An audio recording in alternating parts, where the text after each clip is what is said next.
I'm Damon from Joie. I'm here today to talk you through some of the features, benefits and fitments of the Joie Everystage FX. So this seat will do you all the way through, from birth all the way through to 12 years old. So it really is the only one you'd ever need. So that's from birth through to 36 kilograms as the upper weight limit. So if I start off on the product by showing you its Group 1 and Group 0 mode, which can be utilised in the rearwards facing direction with the seat belt. So harness wise and adjustments etc, you've got a little velcro strap on the end of there to keep it nice and neat. Doesn't have to be used, of course, you can leave that down, but if we start off on there.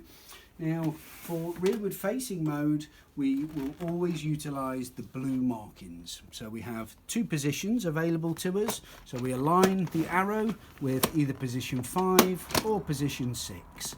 Position 6 I would tend to always use for a newborn, but as the children get older, say at 3-4 years old, you might find that they want to sit slightly more upright, so of course you can select position 5. So start off in position 6, and to operate your recline there's a simple lever at the front there that moves it on the base system. So again, ensure it's aligned with the arrows. What we've then got to do is locate the seat belt. So we need to first of all pull out the harness, so depress the button in the centre, which is hiding through a little hole here. Pull below the shoulder pads, get your finger below those, and always pull forwards and downwards. So the reason we don't pull on the pads themselves is they are connected so they remain in the correct position at all times. The belt will feed from the top. As we've brought that forwards then, we can unclip the harness. Now we don't need to fully remove this insert. We can just move it around the harness like so and just twist it around position wise still on the crotch pad section there. That will give us access then, that as we locate the seat into the vehicle, of course in the rearwards facing direction, enables us then the clear belt path that we require to fit the seat belt through. Best routine when fitting these is to pull the tongue section up to the roof of a vehicle. As we lift that to there, it ensures that the lap belt isn't twisted at all, and also gives us sufficient length that we can feed the belt over and through the guides to be clipped straight into the buckle, so that keeps it straight through the path over there. As we then pull the diagonal seat belt out and around, we'll go round the back of the seat, underneath the top tether section, going through the lower belt guide and coming back up through the upper belt guide. Now this is also a lock device. Now before we do lock the seat belt here, what we need to ensure is that we've got sufficient tension on the seat itself. So it's best sometimes to get a bit of weight onto the seat, so we can just lean on the seat itself, ensuring that the base remains flat as we do so. So pull through on the lap belt, so we're getting all the slack away from the beginning of the seat belt, and then just gradually feed that slack back up and through the diagonal seat belt. As we get that tension up at the top here, it enables us then to keep it flat and close the clasp straight onto the seat belt there. So that's keeping all the tension in there.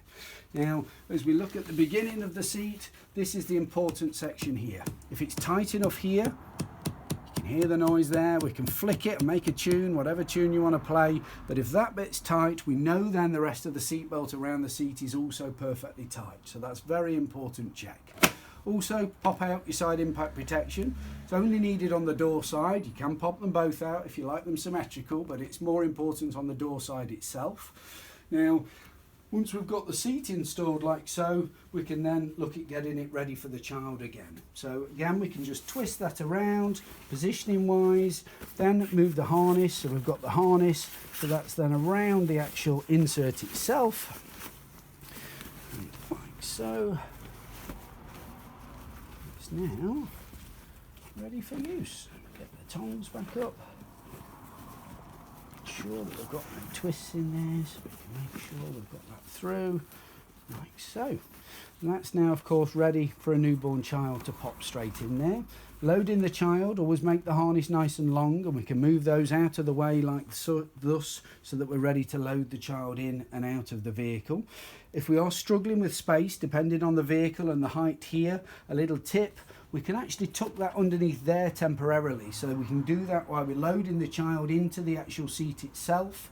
We can then of course mate the harnesses together so they just interlock ever so slightly, pinch it at the top, enables us to clip it into the buckle system itself.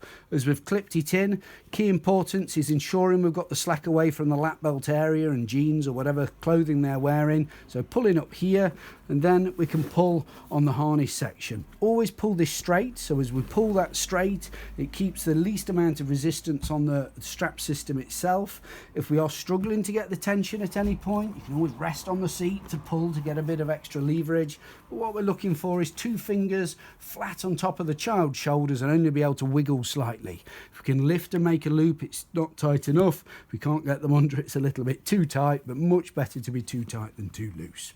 So that's then ready from the child's perspective, but if we have used this little tip, we must remember to pop that diagonal belt so it's sitting over the top of the side impact protection, and we're then ready for the road in the rear facing mode. Now, say this can be used from birth in the position and setup that we've got it here, but also as the child gradually grows, we're able to expand the headrest without reinstalling the seat. We can simply depress that button at the top there to start moving the headrest up to different heights. The insert is a 3-stage progressive insert. So with regards to the insert, normally the head section would be the first part to come out. So this would be removed somewhere around about 3 to 6 months, maybe a little bit longer depending on the child's size. The body section again can remain in as long as needed, but would tend to come out somewhere around about 9 months to maybe a year, and you'll find that is attached to another wedge system, so that can be removed there like so. Now, the main thing that is mandatory really with the insert is it must all be used to around about 6 months. After that, it's optional, so it depends what suits for the different child's size. But the idea of this wedge is it's helping to keep a child in a more laid flat position. So until their neck strength gets strong enough that they can sit there and sleep in a comfortable position, we can use this wedge. So maybe around about 12 months to 15 months if necessary. At that point that can come out and we're ready to use the seat on its own.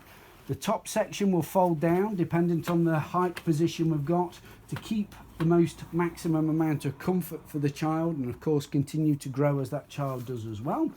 And we can utilise the harness without the insert in exactly the same manner. So extend it to make the child bigger for the child, but then always pull up here, pull the harness tight, double check, if necessary, readjust the tension, and we're ready to go. And then as we come back to get them out, below the pads, finger on both, pull forwards and downwards to make it longer. We can then eject the harness and move the harness out the way, ready to get the child out, etc. Now, say this can be used right the way through in this mode, all the way through to 18 kilograms and continue to grow as required for that child's size. If we were readjusting between position 6 and 5 at any point, then we would need to readjust the tension on the seat belt. So just simply release that section. We can then gain access to the recline to adjust in position 5, resight it, retension, so pull all the slack back through, and feed that back up into the locker at the top, like so. Exactly the same, do the flick check. And the best routine with this flick check is to get into that habit. Load the child, sort the child, flick it. If it's flickable, you know it's safe for that journey. If somebody, heaven forbid, has depressed that button in error of a night, nothing looks really any different as you approach the car, and potentially you could load the child in without realising. If you go to do your flick check, straight away you know something drastic has happened, and importantly you know that before you set off for that journey. So please do make that a creature of habit of checking that on a daily basis. Now, say we can use this all the way through to 18 kilos in the rearward facing mode, but we can also, if we so desire, fit the seat forwards facing in the group 1 mode. So if we are fitting it in forward facing mode, we will align the arrows with the red positions, so we can use any of those 4 positions dependent on the child's desires, driving styles, etc. I'll show you quickly in one position, but it's the same installation in any. So we can use vehicle seatbelt or ISOFIX and top tether, so I'll show you both of those installation methods. Now, if we're installing using the vehicle seatbelt, it is best to do it with the harness loose. Again, if we use the seatbelt through to the roof of the vehicle, it gives us a good length again. And the seatbelt is going to pass through this aperture here. Now, it's best just to start feeding the seatbelt through, so only just place it slightly through, because as we do that, we can then lift the seat fabric here to gain access at the back. So as we pass that through, we can very easily get hold of it by a hand. Because we got the right amount of seat belt and we know that it's not twisted, we can go straight on through the back with confidence to come out the other side, feed through any additional slack that is required to then clip it in to the buckle. Ensure that the lap belt on both sides is down in this little area here. The diagonal belt will take its natural position as it feeds back up, and if necessary, put weight on the seat. So sometimes people will find it easier to install on seatbelt mode using body weight, but just ensure that as we're putting the body weight on, we aren't pulling the seat away from the backrest of the seat. So if we do that, we'll force the weight onto the seat itself whilst pulling the slack out of the lap belt section, transfer that tension from one side to the other side, and on this side of the seat then we have the locking device. So we can simply open this up, slide the belt in, lock that back down. That's a one-way gripper, so once it's in, and do the magic flick test to ensure that it's installed correctly and tightly. Harness routine remains exactly the same as using it for a rearward facing seat, so no difference there. We can make those together, clip that in, adjust accordingly to ensure it's correctly fitted for the child. Of course, getting the child out below the pads, forwards and downwards, open it all up, get those out the way, and it's ready for the child to, of course, go back in again. So really, really nice and straightforwards. From the routine wise, again, please try and get into that habit of checking it and ensure that we have the side impact pod out on the door side before we set off. So that's your belted mode for Group 1. So that's from 9 to 18 kilograms. We can use it using the seat belts, but also from 9 to 18 kilograms in the forward facing direction. We can also utilize it in the ISOFIX mode. Now, if we're using it in the ISOFIX mode, we will use this top tether system. So you'll find in this little bag here, we have copious amounts of additional belt that will allow us to fit in the various different positions that top tethers can be found in cars. On our demonstration rig, the top tether point is right down at the very bottom, so we'll need quite a length of seat belt here to connect in, centralize the clip so it's into the middle, and you'll find on the top tether we have an indicator. As we install this and get this tight enough, you'll see as we're putting the pressure on, it will start to go green. So green is good to go, and red, of course, we still need to get more tension on. Now, installing the lower parts are critical. So to extend those, there is a button right at the very front here. We'll pull out on that button, and at the same time extend the ISOFIX itself. Bring those out to the absolute maximum, but before we clip them in, ensure our top tether is in the correct position. So dependent on vehicle, it will either go around the outside of a headrest or through the centre. Sometimes it's even better just to remove the vehicle headrest just for ease anyway. But installation wise, once we've extended the ISOFIX to the maximum position, we can clip it into the car, ensuring that both sides are fully engaged by pulling forwards. And then we need to tether the tension the top tether strap. So tensioning the top tether strap, of course, first we need to locate it onto the top tether and then equalize the tension. If we only tighten from one side, we'll only tighten one side of the V-shaped strap. So start by pulling on the opposite side and feed that slack through the actual webbing itself. As we're feeding that through, as we start to pull the tension, then you'll see that we keep and maintain the tension on both sides, so that then once it's tight, it remains tight, and you'll see the opposite side is also nice and taut as well. So very, very easy to keep the tension and move that through if you fed it through the clip itself. Once that's in, then that's in and ready to go. But if we do adjust through any of the different recline positions, dependent on vehicle, you might find that adjusts the tension on the top tether strap. Okay, so in some cars we're going to need to adjust that, and also adjust the recline position of the ISOFIX itself. So as we've sat that up, we've lost contact with the back of the seat, so we need to operate that button there to slide the seat back so we're gaining contact up at the top as well. So easy enough to do and can all be done even if the child was in there. We then need to again equalise that pressure, so we're pulling the slack through before we tighten the top tether to again gain the green. Okay, so quite straightforward and easy once you know the routine and the principles with it. Harness remains the same as what we've seen, utilising it in the forward facing. So belted or ISOFIX and top tether when forwards facing from 9 to 18 kilos, so approximately a year through to 4 years. We could use either of those two modes if we desire. After this point we can start to use it as a high back booster seat. Now we can start to use the seat as a high back booster from 15 kilograms.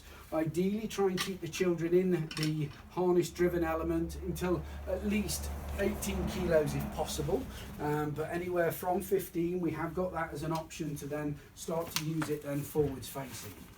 Now with regards to the usage, the product can be used of course in booster seat mode without its harness. Now the clever thing with the Everystage FX is the fact that the harness hides away. We never take the critical safety equipment off the product. So we can undo these two press studs here, lift the flap up on the headrest as you saw there. These harness pads then will simply drop straight into those lovely little holders there. So very, very quick and easy to do, very nice and neat. Like so. The crotch buckle here will be fed through the seat cover, and underneath here is a little storage compartment. So lift the lid on the storage compartment, allows the buckle to drop straight in place like so. Reconnect your press studs here and here. Drop that back down and we are now ready as a booster. So you might be thinking, why have I left this part in there? Well, the great thing with the Everystage FX is we've created a fourth point of contact using this pad. So you'll pull this flap forwards, which can then Velcro of course in place. And the beauty and use of this is when we're using it with the vehicle seat belt. So we place the child in there, they've just come from a 5-point harness system, and we can still use this to feed the lap belt under. Now the benefit of that being is that it's giving that child the same feeling of security as to what they did have, and also helping to reduce some loading. Now diagonal belt will just slide through the top here and into the guide. That's done. And of course, say as the child's in here with this fourth point of contact, their legs are coming from underneath here. It's giving them both abdominal support and comfort as well as additional security. Now it can be used in this mode using the ISOFIX lower connection, so we can keep that in place, which helps keep the seat nice and stable. We can utilise any of the 4 recline positions, so if we're going to recline it, we'd need to slide the seat further out to be able to then adjust position, and always ensuring that we've got contact at the top of the seat. Quite often in cars you'll find you need to remove the vehicle headrest so that we're not getting unnatural contact there. And this fourth point of contact can be used for as long as necessary. So it can be used all the way through to 12 if really desired, but at any point we can open the flap and undo the Velcro at the bottom here to remove that point, to use it as a more traditional style booster seat with the belt going through.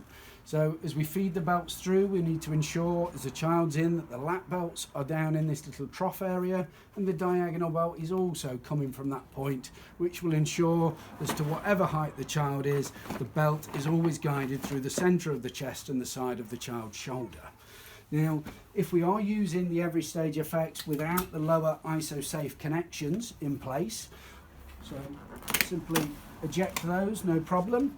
Use the front lever to fully store the ISOFIX connections.